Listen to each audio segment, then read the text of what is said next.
With the Royal Rumble less than 1 week away, we have a ton to cover tonight in the weekend review, from Seth Rollins and Kevin Owens showing up on SmackDown. Oh, and don't forget Big E. Guys, the brand split is officially dead. Doudrop getting her first championship match at the Royal Rumble. We have Sonya Deville versus Naomi next week on SmackDown. And yes, if you're like me, I don't believe that match is going to take place either. But we have Zaya Lee returning to an absolutely silly entrance. We'll get to that. And we have a great main event in the Usos versus Seth Rollins and Kevin Owens that happened on SmackDown. All this and so much more right after this. Let's talk about supplements for just a minute. The market of supplements is overcrowded, right? It's oversaturated. There's too many to choose from. You just don't know which one you want. You don't know which one's effective, what has potential harmful side effects. Well, I have one that I can tell you with confidence is not only not going to give you any of those negative side effects, but also will provide you with the energy that's sustainable. It doesn't have those crashes. And the product I'm talking about is called Energy Boost. It's from a company called Vitali Boost, and they sell a bunch of other great products. But you can check out the website at vitaliboost.com. That's VITALI boost.com. So what makes Energy Boost so great? Well, it's made from natural, clinically researched ingredients that include caffeine, B vitamins, and other energy-stimulating nutrients. And it's perfect whether you're working out, gaming, studying, or during those intimate times with your partner. Not only does Energy Boost give you sustained, powerful energy, it's also specifically formulated to avoid those negative effects that I was talking about that some people experience with just consuming caffeine alone. I'm a massive coffee drinker. I can tell you the crash is no fun, right? We all know that. Those of us that are Starbucks aficionados or wherever you may get your coffee, we all know what that does. This is not going to give you that crash. And Vitali Boost, by the way, is a leader in the supplement energy market, and customers absolutely love them. Right now, they have a 92% 5-star review on Judge Me. It's a third-party review platform that only accepts reviews from verified purchases, so you know they're not just creating these manufactured reviews.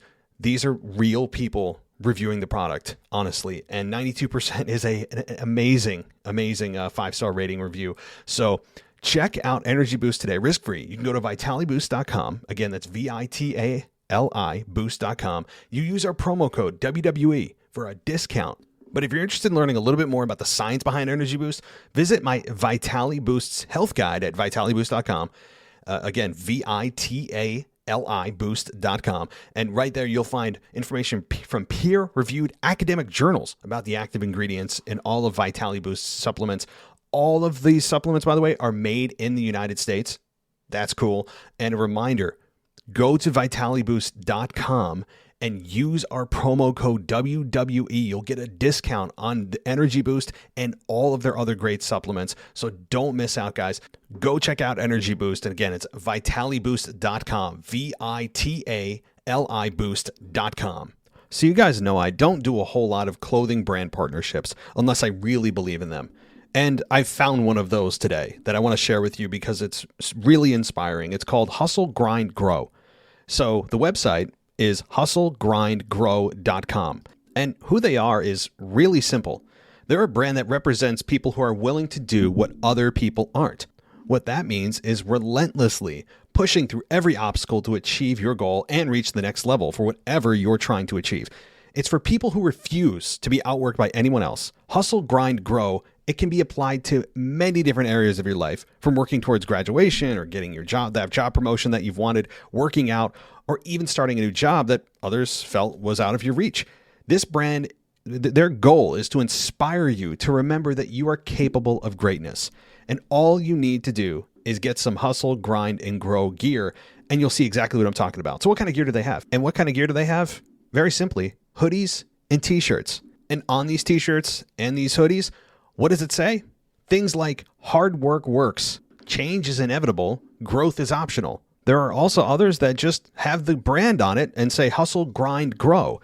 They have a 30-day money-back guarantee. This gear will inspire you, and it will inspire others as they see what you are working for and towards. So check out hustlegrindgrow.com. You can also find them on Instagram at hustlegrindgrow1 or TikTok at hustlegrindgrow1. So check out their gear. It will inspire you, and I can guarantee that you'll be placing an order soon once you see what they have to offer. So check out hustlegrindgrow.com. This is WWE superstar Drew McIntyre, and you're listening to the WWE Podcast. The champ is the one that everybody wants, me. Becky Lynch is going to WrestleMania. Claymore! Austin 316 says I just whipped your ass. This is my iron. You're going to acknowledge me. Welcome to the WWE Podcast. Our flagship show is about to begin. That is the Week in Review. Thank you so much for joining us here on this Sunday, January 23rd, 2022. Everybody, thank you so much for helping this podcast grow.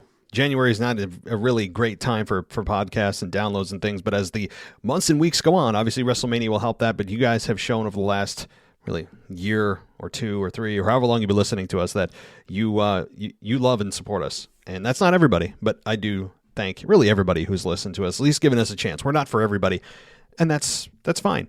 You know, that's why there's millions of podcasts out there, but I'm proud to say that we are consistently in the top 50 of wrestling podcasts in the United States. We occasionally touch the top 20 in Canada, the top 30 in Germany, and, you know, my goal is to, especially in the United States, given it's my home country, I'd like to be able to get into the top 10. And that's only going to be done with the help of you, the listener who has been there since our inception and continues to help us grow. And the best way you can do that, if you're like, hey, you know what, I'm feeling giving, I'm feeling in the mood to help the show. Well, go just give us a 5-star rating. Anywhere that you have a podcast app, and we are there. Give us a 5-star rating. That is the best way. You can also, of course, support us with ad-free on Patreon or on Apple Podcasts. There's a subscription there for both. And I'd encourage you to go head on over to Patreon, especially because we have that Discord server, the beloved Discord server, that allows all of our patrons to chat about wrestling anytime, not just during pay-per-views, but especially since the Royal Rumble is coming up this Saturday. We have a great community of wrestling fans that continues to grow, and we can get you in there. It's $1 a month to start. That gets you right in the door. And also it gets you every show we do ad-free. So not only you get to chat with everybody, but you also get an ad-free experience for all the shows. You don't have to hear the sponsors. You don't have to hear those every 10-minute ad breaks. It's a great way to just not only support the show, it's $1, guys. My goodness, it's $1, and I think that's hell of a value. All right, well, sales pitch concluded. I just want to also give a shout out to Sean Harford, who has rejoined us there on Patreon.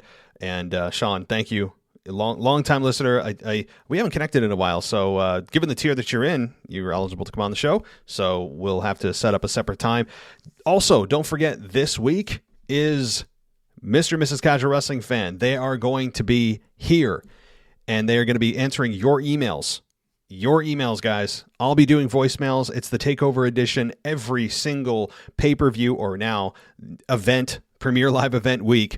We're going to have Mr. and Mrs. Casual Wrestling Fan here to answer all of your questions, and they're doing all the written portion and answering them via, obviously, our podcast, and I'll be doing the voicemails. So one thing, though, you can still continue to send your emails to realwwpodcast@gmail.com, but we actually have an official email now, business email, and that's mailbag@wwepodcast.com. That's mailbag@wwepodcast.com. So it makes it sound a little bit more professional than using a Gmail account, right? But appearance is 99% of reality. So, or perception is. I got that wrong. Anyway, before I bury myself any further, that's the new email. But you can continue to use the old one. It'll just forward to our new mailbox. So if you prefer and you're like, nah, screw that, I don't want to change it, you don't have to. But we now have an official one. All right, let's jump into the Week in Review because there's a lot to discuss tonight as we have entered the Royal Rumble week. And as Michael Ritter had said in his show and put in the headline of his show, the title of his show, he said, "What brand split?" I mean, it's getting... Look, I'm not going to sit here and rant for an hour. I could, but I won't because I seem to do that on a weekly basis. But I mean, it's getting worse. So WWE's not helping my condition medically for trying to restrain my disorder that I have with their inability to just stick to their own rules and doing it so egregiously that it's insulting to our intelligence. Now, this week we got Seth Rollins back. We got Kevin Owens. We got Big E. And we'll get to Big E. Big E is not only there not only his presence makes no sense, given he's from Raw, but also the fact that they are just burying him twice by having him again assimilate himself with the New Day. That connection will never be broken if they keep strengthening and reminding us exactly what Big E has come from. And so I'll get to that later on. But we got a show that just didn't give a rat's ass about the brand split. Usually it's one person. This is multiple. This is 3 massive stars from Raw, nearly their biggest 3 stars from Raw, coming over to SmackDown. And we here now. Let me actually preface this by saying we did actually get a reason from Michael Cole, which was flimsy at best, and that is, well, since it's Royal Rumble season and all the stars from SmackDown and Raw are going to be in the Royal Rumble match, it's not surprising to see them here. Something to that effect. I'm paraphrasing. Something to that effect, that we have them here because it's Rumble season. Yeah, that's not how it works. That's not how a draft works. That wasn't stipulated in the rules. It didn't say, Rumble season, they're going to be here. Which, by the way, is apparently not the only time they go head-to-head in competition, because there's Survivor Series. Are we just going to make an exception anytime that there's a cross-promotion match that we can have anybody come over from anybody, from any brand, it doesn't matter? Just because it's Rumble season? Now, if you'll remember, I said at least they need to give us something, anything, even if it's flimsy. But boy, this is really flimsy. I mean, this is like taking a piece of loose leaf paper and just letting it flap in the wind. That's how loose this is. Now, I know it's something. I'll give them that. But it's as lazy as it gets. It's as lazy as it gets. That's the reason it's Rumble season. So what? Are you going to have them, again, at Survivor Series time, just everybody just goes crazy? Are they going to do that at WrestleMania time when there's crossover matches too? They're going to do it again at SummerSlam, because SummerSlam is basically the second WrestleMania of the year. Are they going to do it then too? Because you guarantee there'll be cross-promotion matches then. Or are they just going to do it randomly also when there's no reason and there's not a big pay-per-view coming? The answer is yes to all of those questions. So there is no brand split, guys. Brand split is there as this loose construct to make it look like they're separate brands. But they'll do what they need to do for storyline's sake, violating their own rules, just to fit the storyline of the moment. And they hope, and their wish, and their assumption is that you, the fans, the listeners, don't care. And most of you probably don't. I'll be honest, not that I'm saying insulting you guys. Maybe I just care more than most. Maybe also because I do a podcast and I like to analyze things more on a deeper level than just, I think most casual fans do. But it's just this illusion of a brand split. At this point, the brand split is a complete illusion. And I'm not playing along anymore. I'm just going to go with the assumption that the brand split doesn't exist. So let's move on. The other thing I want to talk about before we dive into the actual specifics of the show is Pat McAfee. Now, I'm a Pat McAfee fan in general. I'm not as wild as some people are about him. I think he's fine. He brings a high energy. He's different. He does add. He's the kind of the straw that stirs the drink on the announce table. It's fine. Good. And I have no problem with him. I'm not advocating for him to be removed or anything like that. He's fine. He brings high energy. Sometimes he says things that make no sense, and he does things that are a bit self-serving. It's fine. But this week, he actually decided to define what stupendous was, I think out of criticism of WWE using that word to describe WrestleMania this year. If you forgot, it's the most stupendous two-night event ever. Something along those lines. And I even criticized it at the beginning. I said, what, stupendous? You couldn't come up with another word? Well, have no fear, because in case you didn't know what stupendous meant, we had Pat McAfee this week to help us, to tell us what stupendous means. And he brought out a dictionary. Unfortunately for him, I think he should have said thesaurus, because dictionary does not provide a list of alternate names for the word you're trying to define. He went through a litany of like 15 different words that are synonyms of stupendous, fantastic, awesome, what all these things. And I'm thinking to myself, yeah, okay, well, first of all, it's not a dictionary, Pat, you should have brought as a prop. You should have brought a thesaurus, because that's what the purpose of a thesaurus is. Dictionary defines the term. It doesn't provide just alternate words for it. That would kind of defeat the purpose of understanding what the word means. But then, I tweeted out, and I'm thinking to myself, and I tweeted right at him, and I said, wonderful, thanks for telling us what the dictionary said, and I said, you meant thesaurus. And I said, any of those words, any of them that you said are a better choice than stupendous. I said, pick one. I said, literally every single one of those options that you listed that you thought was very clever to bring up was infinitely better than stupendous. So Pat, pick any of them other than stupendous. Tell WWE anything. It's stupendous. Does anybody, even in like normal conversation, use that? Has anyone ever used that word just naturally? Has anybody? Bueller? No, I haven't either. So I don't know where this came from. Stupendous is a stupendously stupid word to use. It just is. It just is. Just pick another one. But we had Pat McAfee out there trying to be the apologist for WWE and defend them.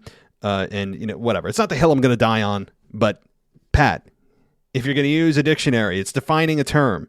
It doesn't use other words to define the term because you can't define it by using synonyms of the word. Anyway, I digress. All right, let's move on.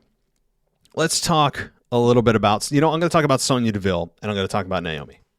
Now, this past week, Sonya Deville got herself another rematch via Adam Pearce's doing with Charlotte for a contenders match for the women's championship. Now, it wasn't said it was a number one contenders match. It didn't say number two contender. It just said contender. But is there every woman by default a contender for the championship? The answer is yes. You know how I know the answer is yes? Because all you have to do is attack a champion to get an opportunity. All you have to do is interrupt the champion to eventually get your opportunity. That's all you have to do. But in pro wrestling logic, again, I've never heard of a contenders match before they started implementing this language like 6 months ago. And now they're telling us a contenders match is, well, it puts her in contention. Well, if she doesn't win this match and she's not a contender, what does that make her, a non-contender? How does that exactly make her a non-contender if she's been in the women's division for many years?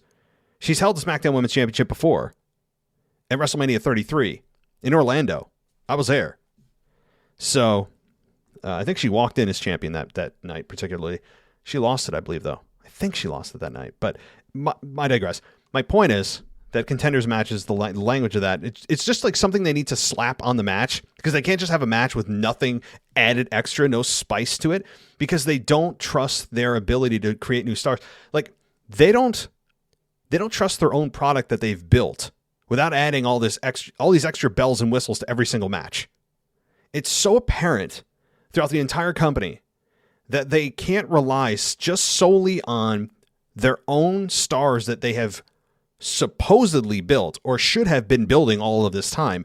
They have to add these ancillary things and slap labels on things that don't make sense, or try to illusion you into believing it's a more important match than it actually is. They add, a third or fourth or fifth person to a match. They call it a contenders match. There's a championship match, at least one championship match on every single TV show now. Always. Tag team championships, Universal Championship has been done. WWE's championship has been done multiple times.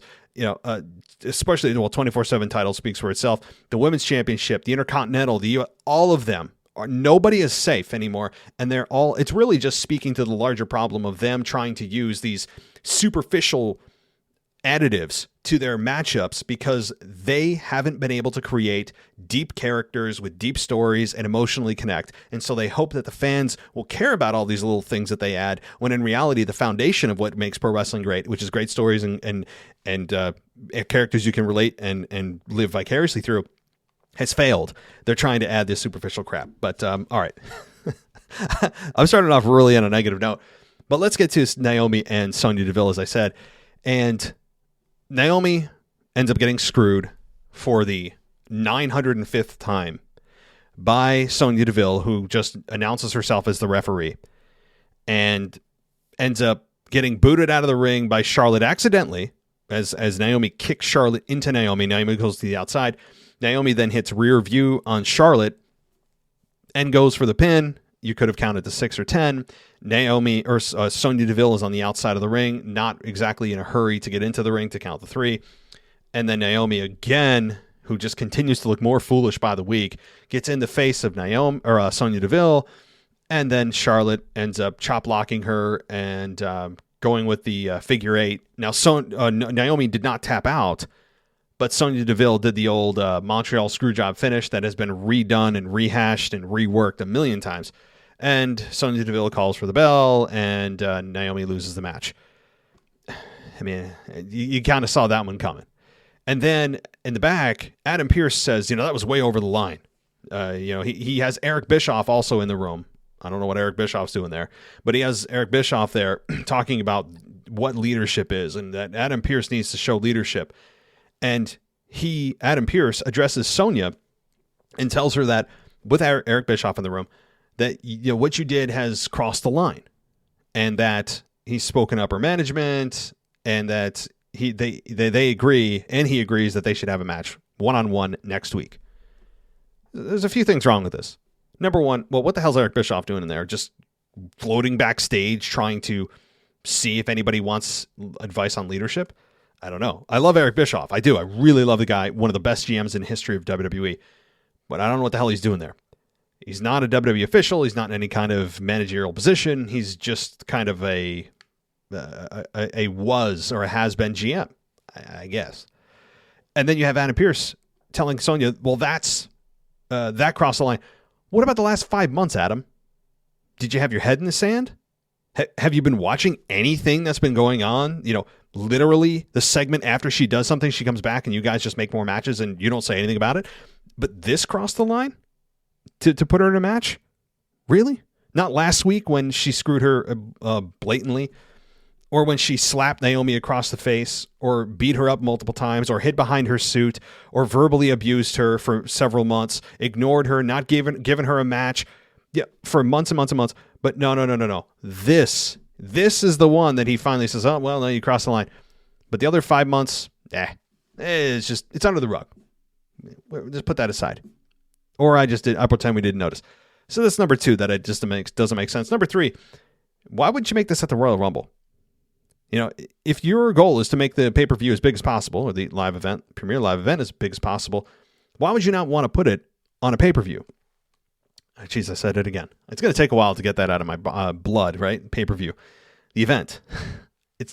So why would you not want it on your event? Your big event? Well, I think the answer is that we're not going to get a real match next week, and it's finally going to lead to Sonya one more time screwing Naomi, but then Vince comes out, or somebody in corporate comes out, addresses Sonya and says, if you don't face Naomi at Royal Rumble, then you are fired. I mean, it has to come to that where Naomi's job or Sonya Deville's job is on the line, where she is backed into an absolute corner and she cannot find another way out. And probably also not just symbolically box her in, but actually physically box her in and potentially allows Naomi to name the stipulation and put her in a steel cage. Yeah, I think this one actually deserves Hell in a Cell, personally. After all the torment that she has had. And so that's what I think it is really next week's a setup to where then management's really going to put their foot down and say, you do this or you're fired. And Naomi gets to pick the stipulation. Now, one thing I'll say is that when Naomi finally gets her revenge, and she will eventually get this match, if one rear view is all that she does and then she wins the match and then claims that as victory, I'm going to lose my mind, because you can't tell me 5 months of being tortured. And again, it makes you look stupid that you didn't go to management, after the first week and saying, hey, I'm being abused here. Does anyone care? Right? Like, why is this happening to me? And go above her. Like, Sonya Deville is not the chairman. She's not the end all be all. There are people above her, Naomi. So if the only one rear view is given to Sonya Deville and Naomi's like, yay, I won. I got my revenge. We're even, even Steven. No, Naomi needs to bludgeon Sonya Deville. That's the whole point of building up a feud like this, where you just build the heat and build the heat and build the heat, and you want to see Sonya Deville absolutely get pummeled to the point of, I actually want to see blood. If there could be blood in this one, there should be blood in this one. They won't do it because PG and obviously given the state of things in the world, they wouldn't purposefully do blood. But this one, if we could, in a perfect world, in my pro wrestling fantasy, This one would have blood all over the place, and that's of Sonya Deville's spilled everywhere. It's too bad this is in the Attitude Era and having at least Attitude Era TV ratings. Because if this was the Attitude Era, these two women would be in a bra and panties match. But I'm talking about like the TV rating, TV 14. So it's just a shame. But if Naomi just goes, yeah, my ass in her face, that's enough. One of them, she learned her lesson. That would be a catastrophic failure. Naomi needs to. We need to see her snap. We need to see her actually show she has a set, so to speak. We need to see that she has fury and fight, and not just go, oh, give me more. I'm going to give you the mean face. I'm going to give you the mean face. Don't make me do it, Sonya. I'm going to look at you and I'm going to snarl. That's it. I'm doing it, right? That's all she's done for the last 5 months is that. We need to see more. So I will be extremely disappointed. I'll be flat out pissed if that's all they do and Naomi claims, well, she learned her lesson. No, nonsense. All right, I got to take a breath. We're going to take a break. We're going to give a little bit of love to the sponsors of the show tonight, and then we'll be right back after this. Let's talk about supplements for just a minute. The market of supplements is overcrowded, right? It's oversaturated.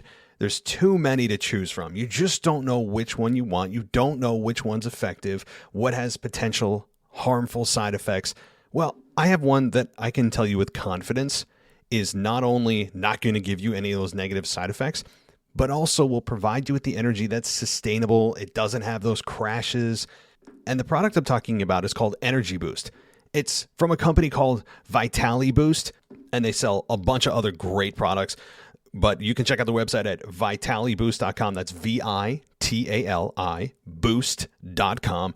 So what makes Energy Boost so great? Well, it's made from natural, clinically researched ingredients that include caffeine, B vitamins, and other energy-stimulating nutrients. And it's perfect whether you're working out, gaming, studying, or during those intimate times with your partner.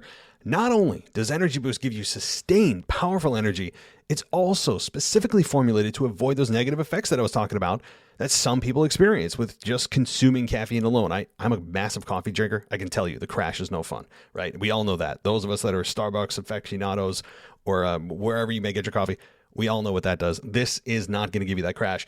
And Vitali Boost, by the way, is a leader in the supplement energy market, and customers absolutely love them. Right now, they have a 92% 5-star review on Judge Me. It's a third-party review platform that only accepts reviews from verified purchases, so you know they're not just creating these manufactured reviews. These are real people reviewing the product, honestly, and 92% is an amazing 5-star rating review. So check out Energy Boost today, risk-free. You can go to vitaliboost.com. Again, that's VITALI boost.com. You use our promo code WWE for a discount. But if you're interested in learning a little bit more about the science behind Energy Boost, visit my Vitali Boost's health guide at vitaliboost.com. Again, VITALI boost.com. And right there, you'll find information from peer-reviewed academic journals about the active ingredients in all of Vitali Boost's supplements. All of these supplements, by the way, are made in the United States.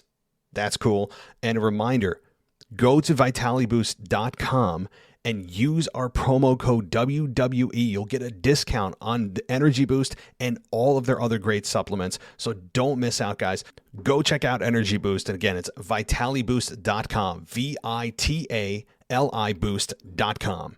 So you guys know I don't do a whole lot of clothing brand partnerships unless I really believe in them. And I found one of those today that I want to share with you because it's really inspiring. It's called Hustle, Grind, Grow. So the website is hustlegrindgrow.com. And who they are is really simple. They're a brand that represents people who are willing to do what other people aren't. What that means is relentlessly pushing through every obstacle to achieve your goal and reach the next level for whatever you're trying to achieve. It's for people who refuse to be outworked by anyone else. Hustle, Grind, Grow. It can be applied to many different areas of your life, from working towards graduation or getting your job, that job promotion that you've wanted, working out, or even starting a new job that others felt was out of your reach. This brand, their goal is to inspire you to remember that you are capable of greatness. And all you need to do is get some Hustle, Grind, and Grow gear, and you'll see exactly what I'm talking about. So what kind of gear do they have? And what kind of gear do they have? Very simply, hoodies and t-shirts. And on these t-shirts and these hoodies, what does it say? Things like hard work works, change is inevitable, growth is optional. There are also others that just have the brand on it and say hustle, grind, grow. They have a 30-day money-back guarantee. This gear will inspire you, and it will inspire others as they see what you are working for and towards. So check out hustlegrindgrow.com. You can also find them on Instagram at hustlegrindgrow1 or TikTok at hustlegrindgrow1. So check out their gear. It will inspire you, and I can guarantee that you'll be placing an order soon once you see what they have to offer. So check out hustlegrindgrow.com. Welcome back to the WWE Podcast. Let's get back to more great wrestling audio.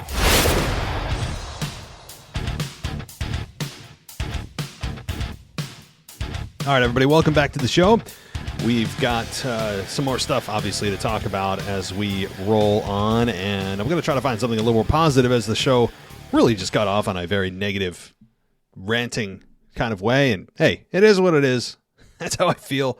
If you guys don't like it, I mean, I that's just, I don't want to produce a show that we're not authentic in, and when I have things that I want to get off my chest, we do it here. We don't pull any punches just for ratings. It's like, you love us if you love us, you hate us if you hate us. That's all. No big deal. Lots of other shows out there. But obviously you should only be listening to this show. Like no other show. If you listen to this show and I find out that you have any other subscriptions for podcasts, you're going to be banned from the show. There's no two ways about it. I will ban you. All right. As I continue my threatening tone with all the listeners, which I find is the best way to gain listeners, let's continue on.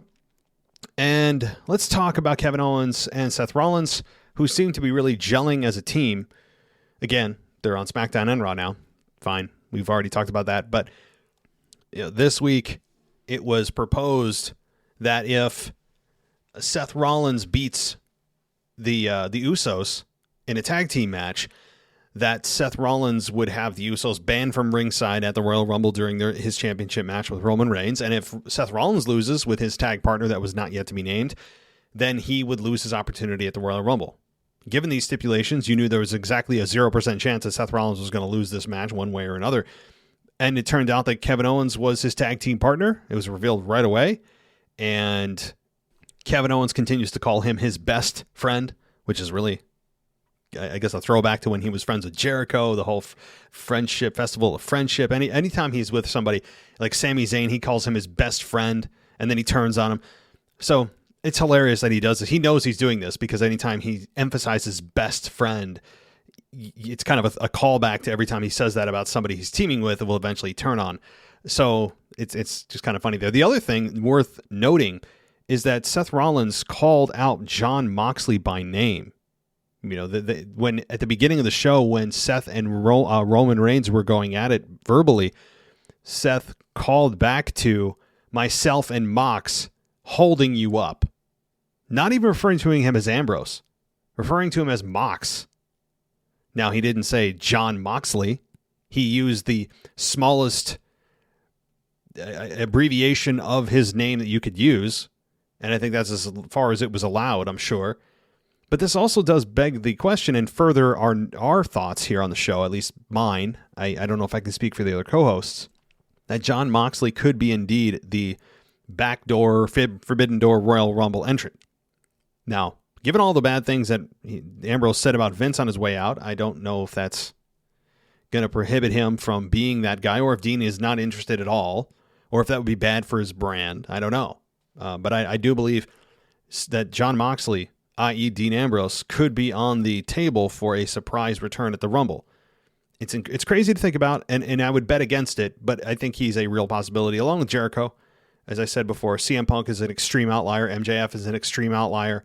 I don't think you'd ever see those two, given their brands and what it would mean and how much it would destroy the integrity of their characters and really undermine AEW as a whole, because I think AEW is built upon those that are loyal to their brand and have an alternative feel to them, so to speak, or a kind of an anti-WWE aura about them, and that they built their careers around being the anti-authority, and to go back to get a collect a paycheck to just come back to AEW, fans would reject them outright.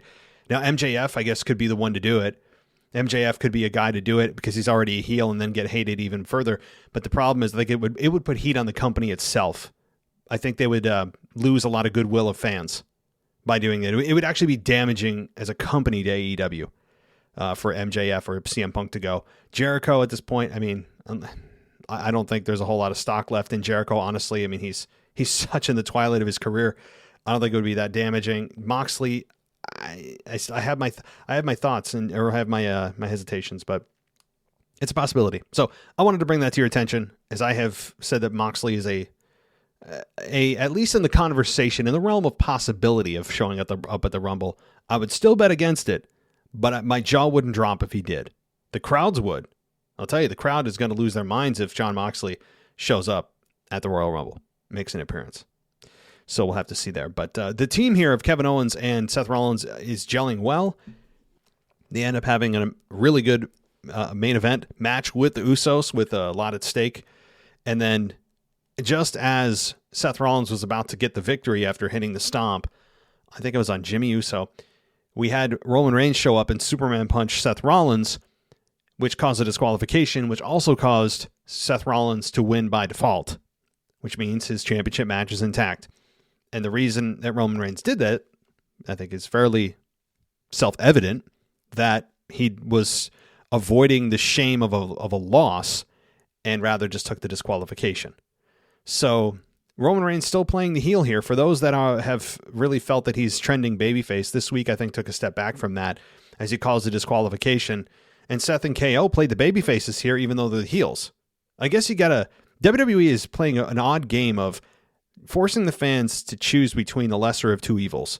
And it's not just this matchup between Seth Rollins and Roman Reigns at the pay-per-view, or at the Royal Rumble event this Saturday. And they're also playing games with Doudrop and Becky Lynch over on Raw, both heels. The main event of this show on SmackDown were both heels. Brock Lesnar and Bobby Lashley are doing kind of a weird double turn.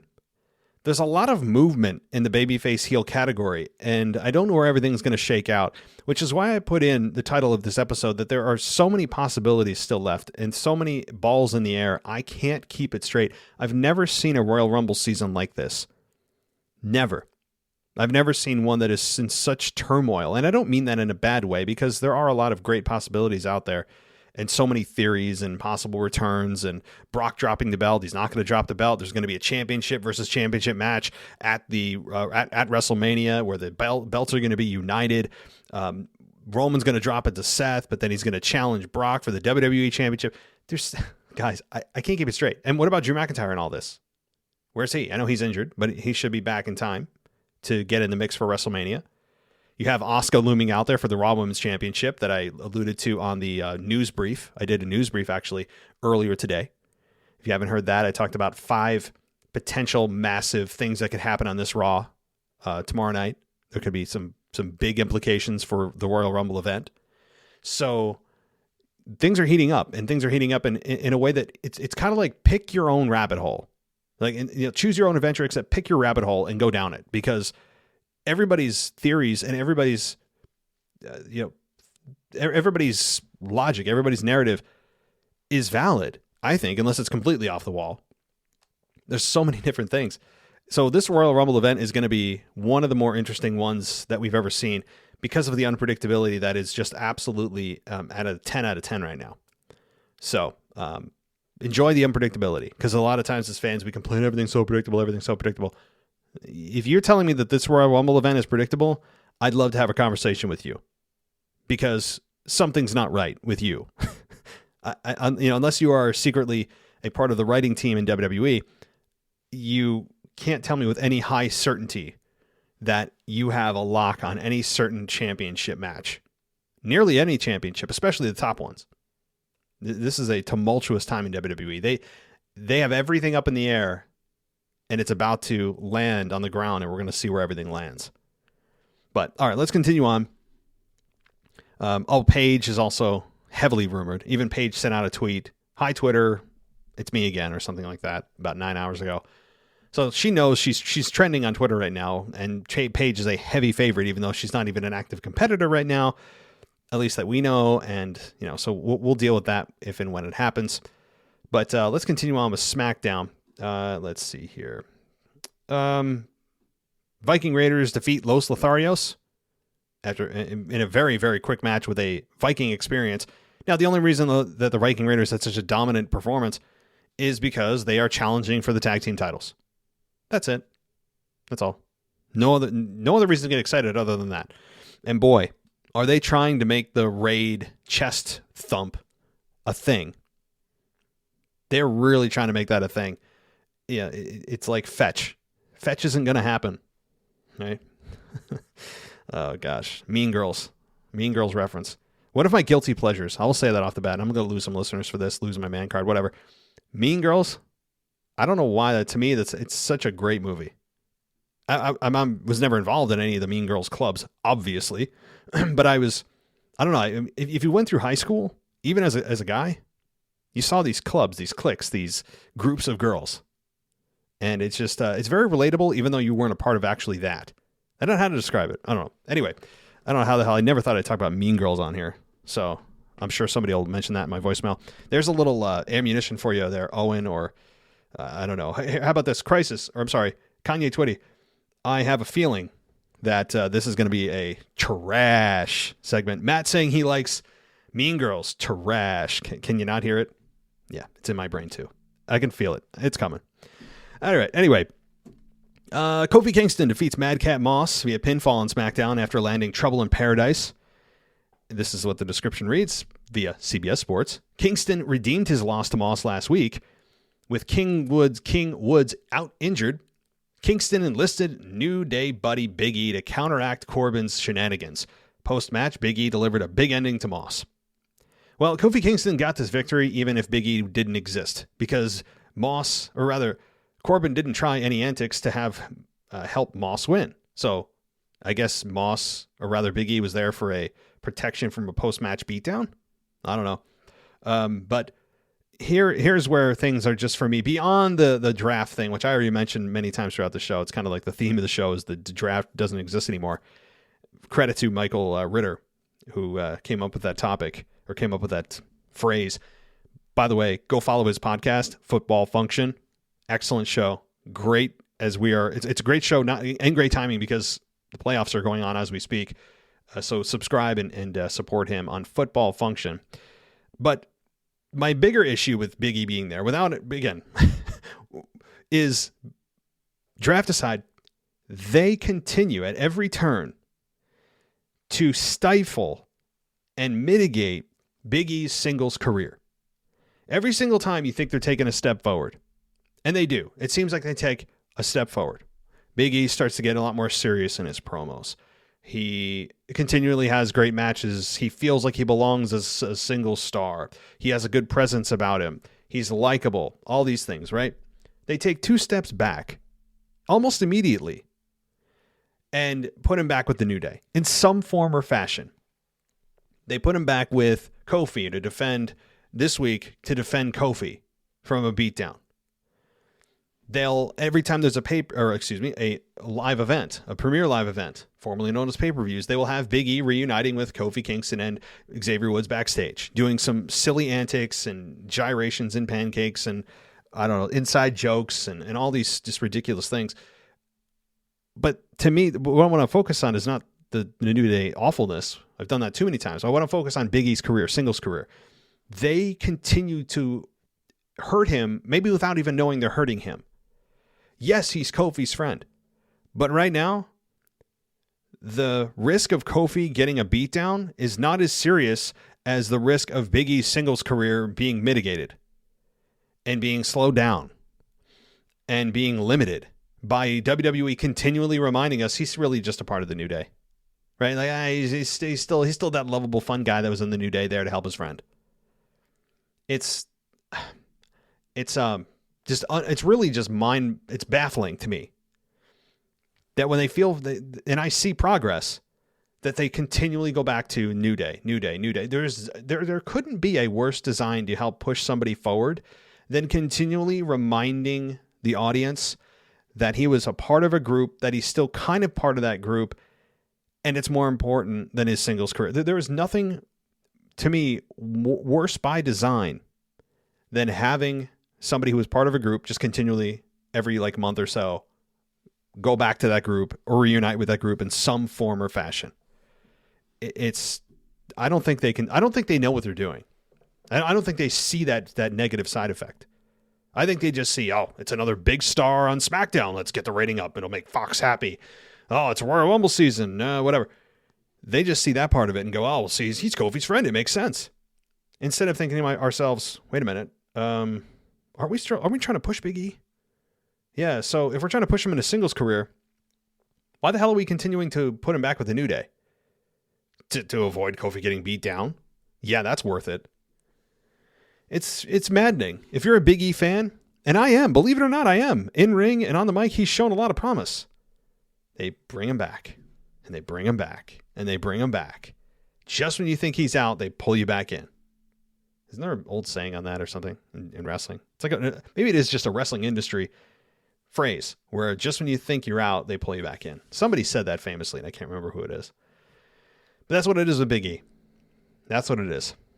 It's like a rubber band. He thinks he's out, and then it snaps right back to the New Day. He's almost back to square one. Almost. All right.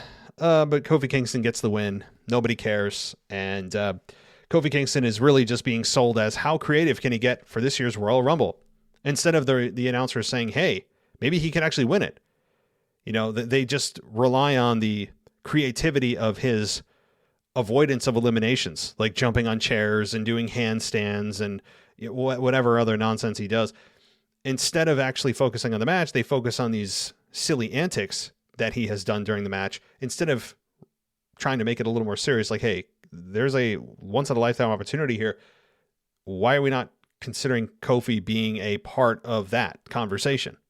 You know, instead of just worrying about, and the announcers were just pushing the narrative that tune in on Saturday at the Royal Rumble event, and you'll be able to see a new creative way that Kofi doesn't get eliminated. I mean, you know me, I'm no Kofi fan at all. I'm probably the last person on earth that would cheer for Kofi Kingston, but that's not a good narrative to push. I don't think. Aaliyah defeats Natalya via disqualification after Natalya stomped an endless mud hole. Boy, I'm thinking of Stone Cold here. Into her opponent. Much was made pre-match of Aaliyah's record-setting sub-4 second win over Natalya last week. And here's again, and guys, I really didn't think this was going to be that big of a, kind of a, do I dare say negative? I guess critique show. There's talking about putting deodorant on it and masking what I'm really saying. This, to me, look, Summer Rae, no disrespect, when they saw Summer Rae in the crowd, and the ring announcer announced her as WWE legend Summer Rae, I'm like, did I hear that right? WWE legend? Legend. Now, WWE has caught a lot of flack for this, so this is not anything original that I'm saying or new or whatever. I feel like I'm jumping on the bandwagon here and piling on. I don't care because I still feel this way. So, yes, it's not original. That's fine. Because here's how I really feel about this. Legend. I tweeted this out. And before I even knew that this had been a big thing, and actually Summer Rae responded to it too and said that this is WWE's call. It wasn't my call to say this. I just do what I'm told. But name one significant thing Summer Rae has done in her career. Just one. She hasn't won a championship. She's never won a women's championship. What has she done? Somebody out there. I have a feeling we're going to get crickets. Outside of, oh, she's a pretty face. Are we just going to name all pretty faces in WWE that didn't do anything significant as legends now? That's the standard we've set. That's what WWE has essentially told us. That you don't really need to do anything significant. You just need to be a familiar face from the past, and you're automatically labeled as a legend. I couldn't believe they said legend. Legends to me are Rock, Austin, Taker, even Big Show, Andre the Giant, Hulk Hogan, Ultimate Warrior, Yokozuna, Ric Flair, Legion of Doom, Bret Hart, Shawn Michaels, Triple H. Those guys, legends, among many others, especially wrestling's past that I wasn't a generation of, but I still am privy to. Bobby the Brain Heenan. Paul Heyman is. Brock Lesnar is. Roman Reigns is and will be. Seth Rollins, I think, is borderline. So these are the men and women. Becky Lynch, I think, is one in the making. I think in terms of perspective, you look back and say Trish Stratus is probably there. Lita is probably there in the women's division. Men and women like this are legends. Summer Rae? What? I mean, I don't want to make too big of a deal of this, but I've never heard a more egregious statement of labeling somebody something that they're not. Again, Summer Rae, the human being, no disrespect to her, but your professional career does not come anywhere in the same universe as legend. I'm sorry. I mean, that's just a fact. It's just a fact. Now, they may have said, well, how do you want us to address her? She's not a Hall of Famer. Well, if she's not a Hall of Famer, how can she be a legend without being a Hall of Famer? That doesn't make sense. If you're a Hall of Famer, that doesn't automatically mean you're a legend. Legend is automatically in the Hall of Fame. That's a given. But legend is somebody that has transformed the business, has had a long-standing, impactful, needle-moving career. Does that describe Summer Rae in any capacity? Yeah, I think the answer is no on that. So they announce her as a legend. Everybody rolls their eyes, and I was with that eye rolling. But even more crazy, we get, I guess, equally crazy. Zaya Lee comes in to make the save after Natalya was beating down Aaliyah. Aaliyah gets the victory, so she's quote-unquote undefeated. Zaya Lee comes out, and I'm fine with a Japanese performer coming out. I think that's a hole that's needed. Asuka, of course, when she comes back, can team with her, or maybe she'll be on Raw. So I think where she'll be is Raw, because Zaya Lee kind of fits that checks that box over on SmackDown. You have Asuka over on Raw, and so Xia Lee comes out to make the save because she's the protector. No, what exactly is she the protector of? I don't know. Maybe the Earth realm? I'm sensing a lot of Raiden from Mortal Kombat.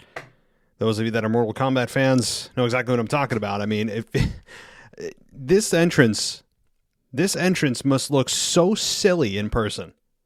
She's doing all these like kind of ninja moves that are supposed to be taken seriously, and she's just lightning around her, and the crowd just kind of staring at her when she's doing like hi-ya, hi-ya, and doing like these like martial arts stances as she comes out. And I'm nothing against Xia Lee in the ring, but man, in person, this has got to be an absolute joke of an entrance, because it's so reliant on the special effects that in person people are just standing there not reacting at all, and they're like two inches from her in the aisle row, and they're just, I mean, I saw a couple people crack smiles. It's just it's a very WWE entrance, isn't it? You know, I'm just thinking to myself, like, in person, this must be the most ridiculous looking entrance ever in the history of bad entrances. Now, I shouldn't say that. That probably went a little too far, but you catch my drift. It's just not good. And what exactly is she the protector of? We don't know. She's just the protector, and that's good enough for Vince right now. But I don't know. Again, I'm sensing a lot of Raiden, Mortal Kombat vibes. So, I don't know. Maybe she's there to oversee the next Mortal Kombat tournament. I don't know. Make sure that Liu Kang doesn't, break the rules. Okay. I don't know why the hell I'm talking about Mortal Kombat. Let's move on. Okay. Charlotte Flair, we already talked about that. Sami Zayn delivered the Insane sequel, attempting to recreate Jackass star Johnny Knoxville's earliest stunt. Zayn tasered himself, apparently, and then Knoxville came out and snatched the taser, saying it hadn't been turned on, and then stuck Zayn, sending him to the canvas. And Knoxville concluded by tossing Zayn out of the ring prior to his Royal Rumble entry. Boys, Sami Zayn's fallen from grace, hasn't he? I mean, he can talk and he's getting a lot of airtime, so there is that argument to be made. But in terms of positioning, he's being used as essentially a kind of a vehicle to promote Jackass. And he's going to, I guess, pun intended, look like the Jackass at the end of this, because yes, Johnny Knoxville is not going to win, But you know he's probably going to eliminate Sami Zayn from the Royal Rumble. And then Sami Zayn's going to eliminate him, again, which doesn't make sense because if he's already been eliminated, you can't eliminate somebody that's already eliminated. They're a non-factor in the match. They're not a legal participant anymore. That'll happen probably with Sami Zayn in Knoxville, but also many others throughout the entire night. But we are going to see Sami Zayn go from the brilliance that he was in NXT, feuding with Kevin Owens, to the legitimate Intercontinental Champion where Braun Strowman was chasing him before COVID hit, to now he's essentially just an ongoing joke as a heel. Now he's great on the mic, don't get me wrong, and I'd love to see him taken more seriously, but I just don't like the place that he's in being used to put over the Jackass Forever movie, which is all he's being used to do. This is one big, long-running infomercial for Jackass Forever. That's all this is. And I never like seeing outsiders come in, being able to just toss wrestlers over the top and do whatever they want with them, make them look like the fool. But here we go.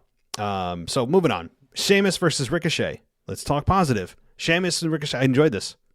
Boy, Sheamus and Ricochet, or at least that brogue kick he can sell, huh? My God. It's good stuff. We got, who did we get back? Ridge Holland. He came back. His nose is at least in a place where it doesn't look like it's, off track. It looks like he's close to fully healed or fully healed. And Ricochet lost clean to Sheamus. That's it. That was good. Rick Boogs and Shinsuke Nakamura met Jeff Jarrett backstage. Yeah, I'm thinking the same thing. What the hell? And Jarrett complimented Boogs on his quote-unquote mighty fine guitar playing, and then some... we got Rick Boogs saying Rick Boogs backstage. Fine. I didn't love it, didn't hate it. It was just fine. Jeff Jarrett's backstage. Jeff Jarrett has aged well, I got to say. And it was fine. Nothing really more to talk about there. Now let's talk a little bit about Raw and then we'll wrap things up. We got Nikki ASH, who again turned on Rhea Ripley. As we all knew that happened, but the big event was Bobby Lashley versus Seth Rollins in a match that saw a disqualification because of the Hurt Business, and it was fine. I think that really the biggest highlight of the night, I think, was the Bobby Lashley Brock Lesnar promo package. That was something that didn't even occur, but was produced, and it was the best. It was the best part of the night. And I thought it was a very average Raw. And then Doudrop and Becky defeat Bianca Belair and Liv Morgan on Raw. Kevin Owens defeated Damian Priest. I think Kevin Owens could win the United States Championship shortly. Chad Gable hosted the graduation ceremony, if you remember, where we saw RK Bro interfere. And we had Chad Gable take an RKO. Austin Theory defeated Finn Balor after hitting the ATL, but before the match, Vince threatened to break every bone in Theory's body if he failed to win. Just this nonsense of Vince doesn't stop. It's I was going to compare Vince to Joe Biden in terms of just mental competency at this point. You know what? Let me make that comparison. Okay, regardless of what side of the aisle you fall on politically, Democrat, Republican, whatever, don't care. The fact is, objectively, you look at Joe Biden, he's mentally declining. Period, right? He just is. Look at his press conferences; they're all a disaster. I'm not going to sway you one way or the other politically. That's not my point. I'm hesitant when I talk about political figures or anything political because it's so sensitive these days. But just objectively looking at the man Joe Biden, he's in some kind of regression mentally. It's kind of the same way with Vince. It's like watching Joe Biden run Monday Night Raw. That's what this feels like. And it's like he forgets things, he mumbles, he says half sentences, you need subtitles. That's Vince McMahon. It's Joe Biden in disguise.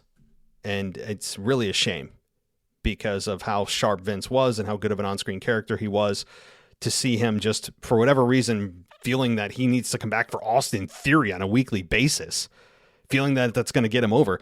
I don't think so, Vince, because listen to the reaction for Austin Theory. Like, there's boos, but it's not really doing much for him. People are just very confused by this more than anything. They're not looking at this going, oh man, he's in segments with Vince. He's going to be a big deal. Let's give him a reaction. No, they're looking at this going, why is Vince back again after all this time? to do what with Austin Theory? Like, this is very confusing. So fans are more confused than going along with the rub that Vince is supposed to be giving him. It's not working. It's not working. So, all right. Let's see. Nikki ASH again attacked Rhea Ripley. Omos defeated Reggie via pinfall. Beth Phoenix refused Maurice's request to cancel the Royal Rumble mixed tag match. And the Street Profits and Mysterios defeat the Dirty Dogs, Commander Aziz, and Apollo Crews after Montez Ford hit Crews with a frog splash. So that's your rundown of Monday Night Raw. And yes, it's a rundown, not a detailed analysis, because we already have a detailed analysis. So that is your week in review, and I really encourage you to check out the news brief that we did again earlier today, because it ran through 5 big things that can happen on Monday Night Raw, or really even shortly thereafter, maybe the Raw after Rumble or at the Rumble itself. Some really interesting possibilities, and those are all from sportskeeda.com. I'm not going to take credit for it at all. That's where it all came from. So I'd encourage you to go listen to that or check out the article on Sportskeeda. They did a really nice job of coming up with some possibilities. Some are more realistic than others. No question. Some of them I just shook my head and go, yeah, that's zero chance of that happening. But definitely fun conversation starters and fun to discuss nonetheless. So that is your week in review. I'll be back on Tuesday night with a guest host, at least in part. Not for the whole show, but in part I will be doing a guest host spot. And you'll hear who that is on Tuesday night. And then Wednesday's your mailbag. And look out, guys. It's the mailbag with Mr. and Mrs. Casual Wrestling Fan. So please send in your questions to mailbag@wwepodcast.com. And then we're going to be doing a preview and prediction show Friday night. Yes, Friday night we're going to be doing a preview and prediction show. I'm going to try to get a co-host for that as well. I think you know who I'm thinking about. So I'm going to see if she is available. No promises, but I'll see if she's available.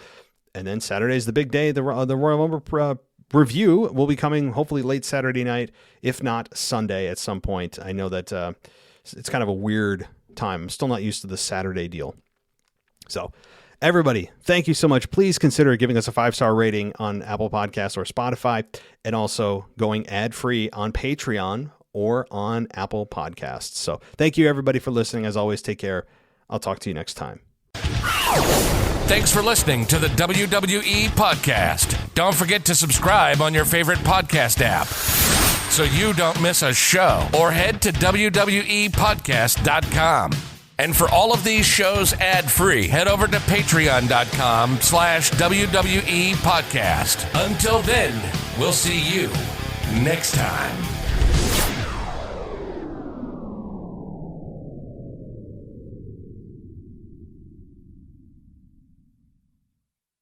Let's talk about supplements for just a minute.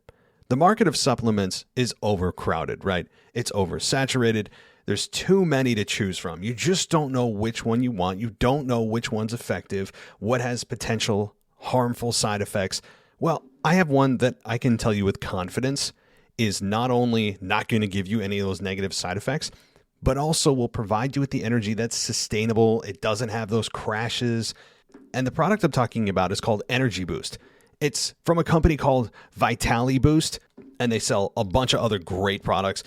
But you can check out the website at vitaliboost.com. That's VITALI boost.com. So what makes Energy Boost so great? Well, it's made from natural, clinically researched ingredients that include caffeine, B vitamins, and other energy-stimulating nutrients. And it's perfect whether you're working out, gaming, studying, or during those intimate times with your partner.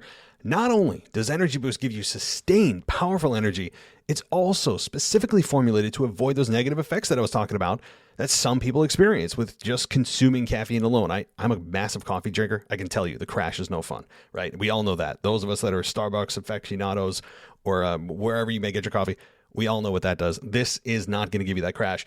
And Vitali Boost, by the way, is a leader in the supplement energy market, and customers absolutely love them. Right now, they have a 92% 5-star review on Judge Me. It's a third-party review platform that only accepts reviews from verified purchases, so you know they're not just creating these manufactured reviews. These are real people reviewing the product, honestly, and 92% is an amazing 5-star rating review. So check out Energy Boost today, risk-free. You can go to vitaliboost.com. Again, that's VITALI boost.com. You use our promo code WWE for a discount. But if you're interested in learning a little bit more about the science behind Energy Boost, visit my Vitality Boosts health guide at vitalityboost.com. Again, VITALIBoost.com. And right there, you'll find information from peer-reviewed academic journals about the active ingredients in all of Vitality Boost supplements. All of these supplements, by the way, are made in the United States. That's cool. And a reminder, go to vitalityboost.com and use our promo code WWE. You'll get a discount on the Energy Boost and all of their other great supplements. So don't miss out, guys. Go check out Energy Boost. And again, it's vitalityboost.com, VITALIBoost.com. So you guys know I don't do a whole lot of clothing brand partnerships unless I really believe in them.